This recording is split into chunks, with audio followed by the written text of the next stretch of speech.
Chris Lee, WRAL TV5, joins us to talk about that and the game, which is coming up. Can we start with the game just because people are like, why are people making a big deal out of this?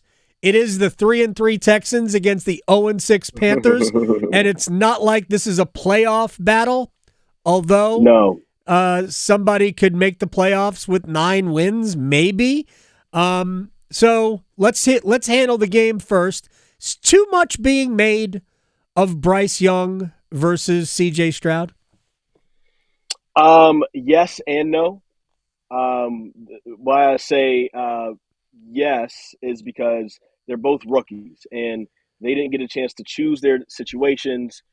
They have different situations with different things happening around them, which is why the results are what they are. Bryce Young has played fantastic for the most part, but his team just isn't very good, so he's 0-5 as a starter. C.J. Stroud has been very good himself. His team is a lot better around him, and he's been able to be 3-3. So it's that. But then no, because I would hate for C.J. Stroud to come into Charlotte and get a win at Bank of America Stadium before Bryce Young does, and he doesn't even play there. So so it would be a big deal if that were to happen. So Bryce Young, I really hope that the Panthers kind of get it together so he can get that win. But in the grand scheme of things, and this is what I keep pushing back on, I mean, it is sort of like saying in a marathon, the person ahead at the 1,000-yard mark is the winner of the race. I mean, we are literally 6 games into what I'm going to guess is at least a 10-year NFL career for both. So how can we judge it? How can we judge anything 6 games in? You can't. I mean, honestly, you really just can't. Like the Panthers made their choice. The Texans made their choice. Again, those guys didn't choose the situations they're in, and they can't do anything about their individual situations. And, either quarterback can win the first battle this coming Sunday. But, let's say if C.J. Stroud comes into Bank of America Stadium and gets a win there before Bryce Young does, but Bryce Young goes on to win multiple Super Bowls later, then are we really going to look back at this game too much? So I think right now for Panthers fans, they probably just need to hold tight a little bit, not look too far into what's going on this Saturday. Oh, it's this Sunday, excuse me, and just kind of let everything happen. Let the story play out. The story isn't done yet. Did you say multiple Super Bowls? I'm just curious. Did I hear that? As a hypothetical. I heard that. As a hypothetical. My brain just went like all sorts of craziness. Yes, multiple. That would be great. If that were to happen, it would happen when Bryce Young is with another team because that's how the Panthers roll. Oh, man, I can't believe you just went there. That's Chris Lee at Chris Lee TV on Twitter. So Frank Reich earlier this week came out and basically defended their selection of Bryce Young because there are so many rumors that, because we all know, and I said it this way during the week, that Frank Reich has a big quarterback fetish.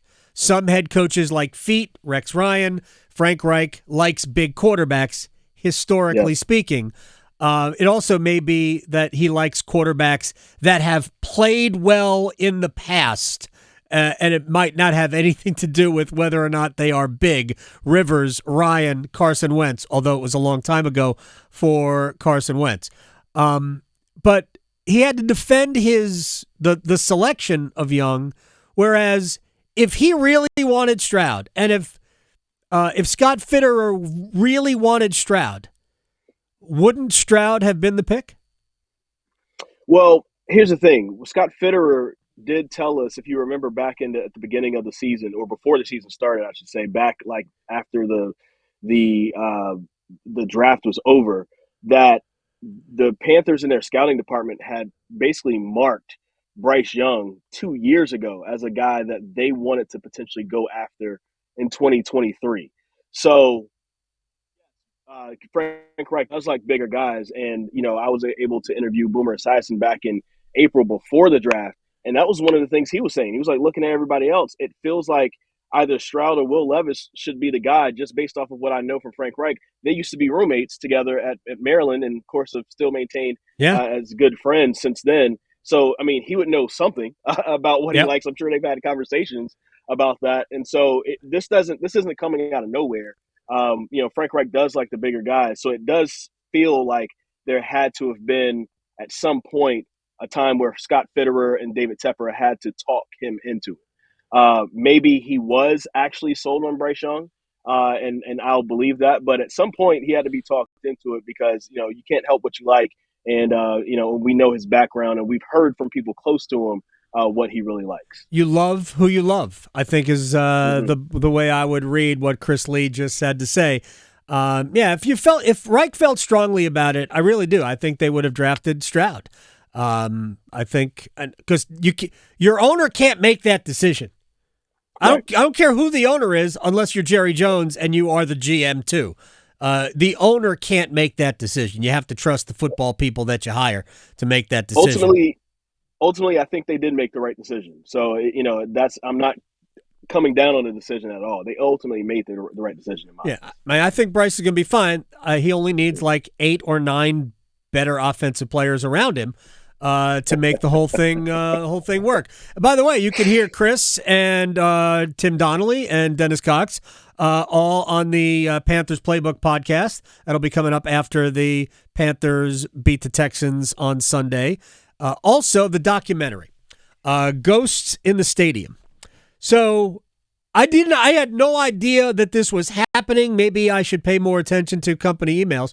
But fascinated by the premise, 4 iconic stadiums and the history behind where they're built, how they were built, who they honor. I've made snide comments about Kenan Stadium in the past because we know what the original honoree was, Kenan Sr., who was behind the Wilmington riots. But they've changed it. They've gone to Kenan Jr., which to me isn't really changing anything. But explain the premise behind the documentary. I know we can watch it in Wilmington. For people listening in Wilmington, they can watch it tomorrow night in Wilmington, I think at 6 o'clock. It's already aired, but it's available through WRALSportsFan.com and all the podcasts and the stuff we have there. But explain the premise and what a little bit about what you found. Yeah, so basically, this is something that kind of came to me in parts. When I was at WXI in Winston-Salem, I knew a little bit about the Good Samaritan Hospital that's right there at the site of Bank of America Stadium. And I heard a little something about a lynching that possibly happened there, but that's all I really knew. Last year, what really set it off was going to the Clemson-NC State game and walking to the media entrance and looking over and seeing that sign that says this is a burial ground of former enslaved people and convicted laborers. And knowing what I know about South Carolina and their old laws, convicted laborers just means black people who were freed, who didn't have anywhere to go. So we arrested them on vagrancy laws and made them go work for us still after slavery was abolished for free. And so that was a land that they worked on and to help build the university and different things like that. And a lot of folks were buried there as well. And then I read Wilmington's Lie, and I never made the connection between Kenan and the Wilmington massacre. And then that book helped me put it together. And then I went to Heather Leah, who works at WRAL, does the great job with the hidden history online. And I showed her this, and she was like, wow, I didn't know anything about those stadiums, but let me tell you about Carter Finley Stadium. And so that's when we knew there's something bigger than this. This is more than just a 1:30 package that's going to air on television. We have to do something more. So I was able to pitch the doc, and luckily they gave it the green light. And, there's the stories that you see right there. I'm from North Carolina. A lot of the stuff I didn't know before the last few years. Well, I had always assumed that there was a problem where Carter Finley Stadium was based on results. I was like, somebody did something wrong to somebody. It's probably a bad joke at this point, but I'm just fascinated by all of this. I'm sorry I missed the original air on Wednesday night, but I will seek it out. Chris Lee, Ghosts in the Stadium. Available at WRAL.com right now. And again, if you're in Wilmington and people are listening in Wilmington, I hope they'll check it out Saturday night. Appreciate if you're in Raleigh, I was going to say, if you're in Raleigh and you want to watch it again on television, it will be on Fox 50 Sunday at 7:30. So before Sunday Night Football, turn over to Fox 50. You can watch it, just 30-minute doc, and then you can watch football Sunday Night Football on WRAL right after. And then they can listen to Panthers Playbook when you, Tim, Absolutely. and Dennis talk about the Panthers pasting of the Texans. Let's hope that's what happens. It's going to happen. I just told you it was going to happen, Chris. It's Okay. going to happen. I'm always right. I haven't won a wager this week, but I'm always right. You're a gentleman. I appreciate your time. Thank you so much for having me, man. You got